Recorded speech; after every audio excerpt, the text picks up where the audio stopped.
महाराष्ट्र राज्यामध्ये महानगरपालिकेच्या निवडणुका जाहीर झाल्या आहेत।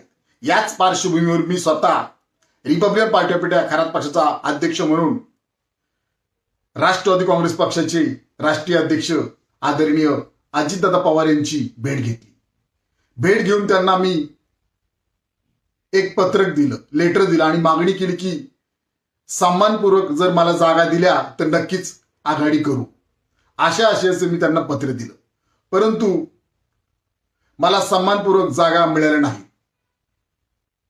आणि मी आपल्या माध्यमातून सर्वांना सांगू इच्छितो की महाराष्ट्रामध्ये ज्या निवडणुका महानगरपालिकेच्या लागल्या आहेत, या निवडणूक प्रक्रियेतून मी बाहेर पडत आहे।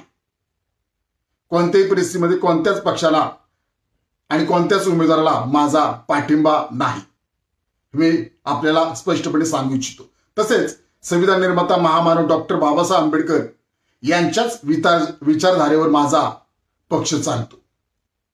त्यामुळे मी परत एकदा सांगू इच्छितो की कोणत्याही परिस्थितीमध्ये संविधान निर्माता महामानव डॉक्टर बाबासाहेब आंबेडकर यांच्या विचाराला तिलांजली देऊन मी कोणतेही काम करू शकत नाही। एक वेळेस राजकीय माझं 2 पाऊल मागे आले तरी चालेल, परंतु मी कोणतेही चुकीचं काम करणार नाही। मुळात मला आणि माझ्या घराण्याला खूप मोठा साहित्यिक वारसा आहे।